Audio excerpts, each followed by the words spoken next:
Bonjour à toutes et à tous, bienvenue à la deuxième édition des rendez-vous de l'ANR, avec un temps fort en septembre et des rencontres tout au long de l'année en fonction des besoins, à la demande de vous-même ou des différents partenaires, que ce soit les établissements, des régions ou autres.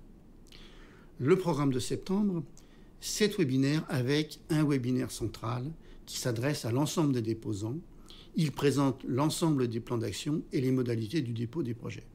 Il s'intitule « Tout ce que vous devez savoir sur les appels à projets de l'ANR ».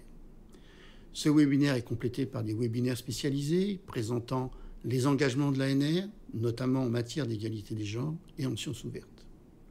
Vous avez également des webinaires sur la présentation des éléments techniques, le règlement financier, les webinaires sur la recherche partenariale publique-privée, qui inclut la présentation des accords de consortium, un webinaire sur les appels internationaux qui concernent les partenariats européens et internationaux. Complétant ces webinaires, des présentations PowerPoint sont mises en ligne aujourd'hui. Elles présentent chacun des 57 axes scientifiques couverts par l'appel à projet générique 2025, un axe de plus qu'en 2024 en sciences physiques. Et il comprend également des sessions d'échange pour chaque grand domaine scientifique en visioconférence, en interaction avec vous. Alors, pourquoi ce temps fort en septembre? C'est qu'en fait, c'est le mois qui est crucial pour le dépôt des projets à l'appel à projet générique. Le site de dépôt ouvre vers la mi-septembre et la clôture, cette année, aura lieu le 15 octobre à 17h. Au-delà de ce temps fort de septembre, d'autres webinaires sont offerts. Le premier concerne la présentation de France 2030, dont l'ANR est l'opérateur dans le champ de l'enseignement supérieur et de la recherche. Également, il comprend des webinaires de présentation d'un certain nombre de mesures de services et de simplification, notamment sur le suivi scientifique. Et dans le domaine du suivi scientifique, dans la réalisation des projets ANR, on a supprimé les rapports scientifiques intermédiaires et les relevés de dépenses intermédiaires. Nous avons ouvert la possibilité de déposer des projets d'une durée de 5 ans, ce qui facilite la réalisation de thèses dans nos projets. L'ANR met en œuvre actuellement de nouvelles mesures de simplification, par exemple pour le suivi scientifique. Actuellement, vous allez avoir le choix entre deux solutions. Soit vous gardez le format du suivi actuel, pas plus de rapport scientifique intermédiaire, mais un bilan final, ou bien vous pouvez utiliser un nouvel outil appelé Oasis, qui est déployé actuellement pour la APG et qui a vocation à être étendu à l'ensemble des appels de l'agence. Avec ce nouvel outil, vous pourrez alimenter au fil de l'eau le suivi de votre projet, plus dans une prospectus de valorisation de vos travaux que de contrôle. Cet outil renseigne également automatiquement certaines données. Par exemple, lorsque vous avez des publications qui sont mises dans HAL, déposées dans HAL, elles sont transférées automatiquement sans que vous ayez à saisir les données vous-même.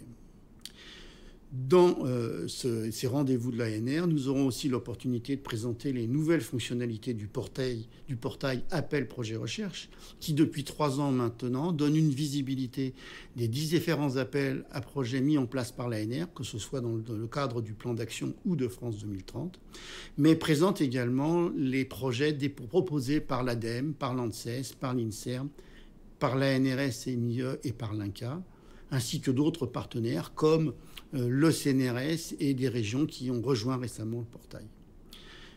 Donc, de nouvelles fonctionnalités sont mises en place, toujours dans une logique de service au sein de ce portail. Quelques mots maintenant sur le plan d'action et l'appel à projet générique 2025.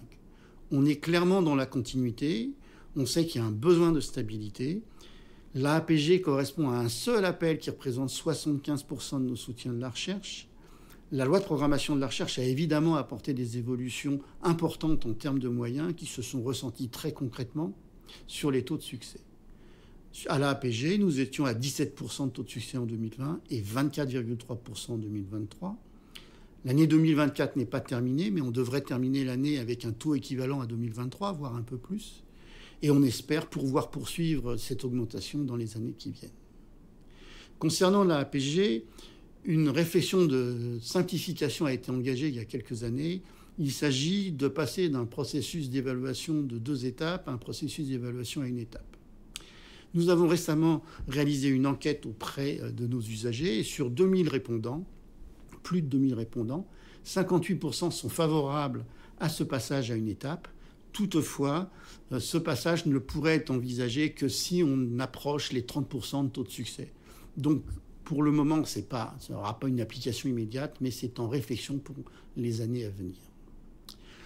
Le plan d'action, c'est également le renforcement des recherches partenariales avec les Labcom, les chaires industrielles et le programme Carnot, dont l'abondement est passé de 62 millions d'euros en 2020 à 116 millions d'euros aujourd'hui. C'est également des appels spécifiques, bien entendu en fonction des besoins, notamment dans le cadre des partenariats, notamment européens, avec le déploiement des nouveaux partnerships d'Horizon Europe, ainsi que l'aide au montage de consortiums pour candidater aux appels d'Horizon Europe. Et enfin, c'est l'accompagnement des candidats à l'ERC. Comme dernier type d'action, nous avons des actions en faveur de la diffusion de la culture scientifique et le programme Science avec et pour la société. Et ce domaine fait l'objet d'un webinaire dédié dans les rendez-vous de l'ANR. J'insiste sur le fait que sur l'ensemble de nos soutiens à la recherche, les 3/4 qui correspondent à la APG sont totalement ouverts à des projets à l'initiative des chercheurs et des chercheuses. Cet appel est ainsi non prescriptif, avec l'objectif que tout projet, y compris dans les disciplines rares, y trouve sa place. Je vais terminer sur une des évolutions liées à la loi de programmation de la recherche, le préciput, qui correspond à des financements qui reviennent aux établissements de la recherche, en plus des financements de projets de recherche. Et cet abondement est passé de 100 millions d'euros en 2020 à plus de 230 millions d'euros aujourd'hui. Voilà, les textes du plan d'action et de l'appel à projet générique figurent sur le site web de l'agence. N'hésitez pas à les consulter. Abonnez-vous à la newsletter si ce n'est pas le cas, ou si ce n'est pas encore le cas.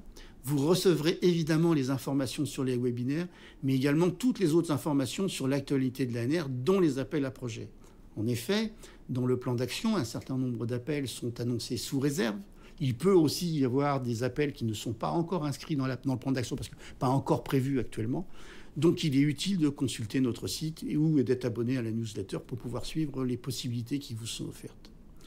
Donc je le rappelle, les rendez-vous de l'ANR, c'est un programme de webinaires, de sessions d'échange en septembre, des présentations PowerPoint disponibles sur le site pour les différents axes de la APG et des rendez-vous tout au long de l'année pour vous informer et échanger. Être à votre écoute, que vous soyez scientifique, gestionnaire de projet ou occupant toute autre fonction. Merci beaucoup.